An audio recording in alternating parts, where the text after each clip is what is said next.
കേരളത്തിൻ്റെ ഐതിഹ്യങ്ങൾ എന്നും ഒരു പ്രത്യേക ഭംഗിയുണ്ടല്ലേ. യുക്തിയുടെ അതിർവരമ്പുകൾ ഭേദിച്ച് ജ്ഞാനവും ഭ്രാന്തും ഒന്നിച്ചു ചേർന്ന ഒരു കഥാപാത്രമുണ്ടായിരുന്നു.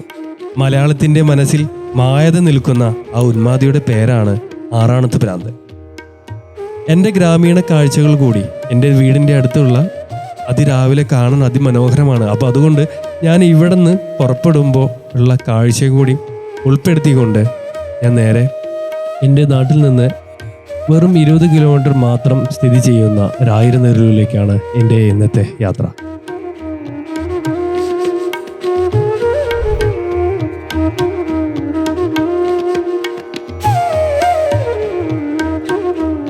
വിക്രമാദിത്യ രാജാവിന്റെ സദസ്സിലെ പ്രഗത്ഭനായ പണ്ഡിതൻ വരരുചിക്കും പറയ സമുദായത്തിൽപ്പെട്ട പഞ്ചമിക്കും ജനിച്ച പറയം പെറ്റ പന്തിരകുലത്തിലെ 12 മക്കളിൽ ഒരാളായിരുന്നു നാറാണത്ത് ഭ്രാന്തൻ.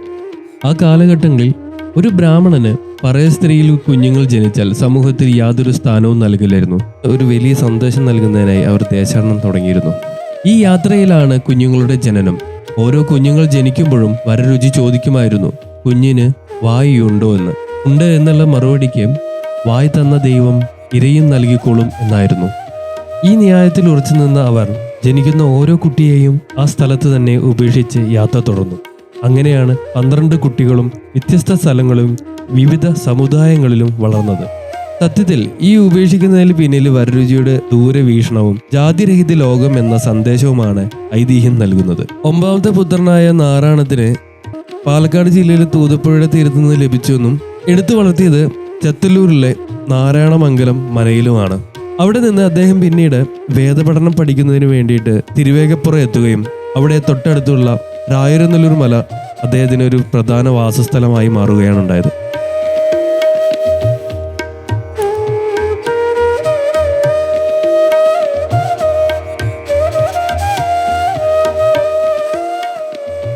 ഈ ക്ഷേത്രം സ്ഥിതി ചെയ്യുന്നത് നടുവട്ടത്താണ്.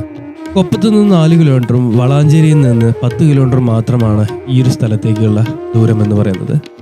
പോകുന്ന വഴി രായിരനെല്ലൂർ ശ്രീ ദുർഗാദേവി ക്ഷേത്രവും ശ്രീ മലയിൽ ഭഗവതി ക്ഷേത്രത്തിന്റെ ബോർഡ് നിങ്ങൾക്ക് കാണാൻ സാധിക്കും.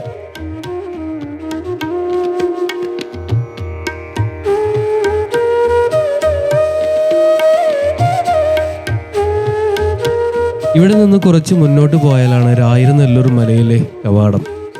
6 മണി മുതൽ 8 മണി വരെയാണ് ഇവിടുത്തെ പൂജാ സമയം. ഈ സമയങ്ങളിൽ നിങ്ങൾക്ക് വന്ന് സന്ദർശിക്കാവുന്നതാണ്. 8 മണിക്ക് ശേഷം സന്ദർശിക്കണമെന്നുണ്ടെങ്കിൽ ഓഫീസിൽ അനുവാദം വാങ്ങിയിട്ട് വേണം. വൈകുന്നേരം 5 മണിക്കുള്ളിൽ തന്നെ മലയിൽ നിന്ന് ഇറങ്ങുകയും ചെയ്യണം. എല്ലാ ദിവസവും മനയിലെ പൂജാരി ഈ പടികൾ കയറിയാണ് പൂജയ്ക്ക് പോകുന്നത്. ഇതിനോടടുത്ത് തന്നെ മറ്റൊരു വഴിയും കൂടിയുണ്ട്. ഇത് ക്ഷേത്രത്തിലേക്ക് സാധനങ്ങൾ എത്തിക്കുന്നതിന് വേണ്ടിയാണ്. ഇതിലൂടെ സന്ദർശകർക്ക് പ്രവേശനം ഇല്ല. കുറച്ച് മുന്നോട്ട് പോയി കഴിഞ്ഞാൽ ഇതിന്റെ മുകളിൽ നിന്നുള്ള കാഴ്ച പറയണത് വളരെ മനോഹരം തന്നെയാണ്.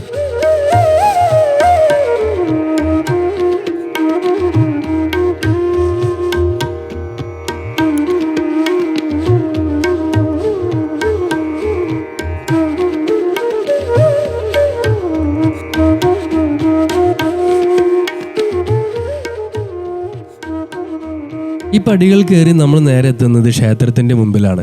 ഈ ക്ഷേത്രത്തിനോട് ചേർന്നാണ് നാറാണത്ത് ഭ്രാന്തന്റെ വലിയ ശില്പമുള്ളത്.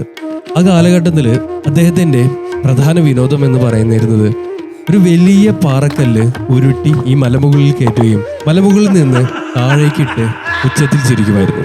നാട്ടുകാരെല്ലാവരും ഭ്രാന്തൻ എന്ന് വിളിച്ചപ്പോൾ ദേവിയുടെ മുമ്പിൽ അതൊരു തപസ്സായിരുന്നു. അങ്ങനെ ഒരു തുലാമാസത്തിലെ 1-ാം തീയതി ദേവി അദ്ദേഹത്തിന്റെ മുമ്പിൽ പ്രത്യക്ഷപ്പെട്ടു. ദർശനം നൽകിയ ശേഷം ലോകത്തിന് അനുഗ്രഹം നൽകാനായി ഇവിടെ കുടികൊള്ളാൻ ദേവിയോട് അപേക്ഷിച്ചു. അങ്ങനെ ദേവി തന്റെ പാദമുദ്ര പാറയിൽ പതിപ്പിച്ച ശേഷം അപ്രത്യക്ഷനായി എന്നാണ് പറയുന്നത്. ഇതുതന്നെയാണ് ഈ ക്ഷേത്രത്തിന് മറ്റു ക്ഷേത്രവുമായി വ്യത്യാസം വരുന്നത്. ഇവിടെ ദേവിയുടെ പാദമുദ്ര പതിഞ്ഞ 6ാമത്തെ കുഴിയിൽ നിന്ന് അറ്റത്ത ഉറവിടമുണ്ട്. ഇത് ഭക്തർക്ക് തീർത്ഥമായി നൽകുന്നു. ഔഷധമായാണ് ഇത് കണക്കാക്കുന്നത്. നാറാണത്ത് ഭ്രാന്തന് ദേവി ദർശനം നൽകിയ തുലാം 1-ാം തീയതി ഏറ്റവും പ്രധാനപ്പെട്ട ദിവസമായി ആചരിക്കുന്നു. ഈ ദിവസം ആയിരക്കണക്കിന് ഭക്തരാണ് മല കയറി ക്ഷേത്രത്തിൽ ദർശനം നടത്തുന്നത്. രായിരനെല്ലൂർ മലക്കയറ്റം എന്ന പേരിലാണ് ഈ തീർത്ഥാടനം പ്രസിദ്ധം.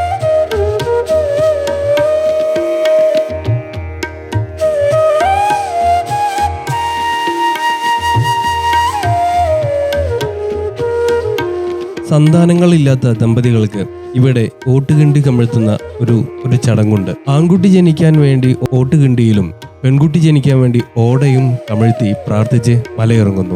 അതിനുശേഷം കുഞ്ഞ് ജനിച്ചതിന് ശേഷം തിരിച്ചു വന്ന് മലർത്തി വെച്ച ഓട്ടുകിണ്ടിയിലും ഓടകൂത്തിലും നെയ്യ് നിറച്ചുകൊണ്ട് പ്രാർത്ഥിക്കണം എന്നാണ് വിശ്വാസം.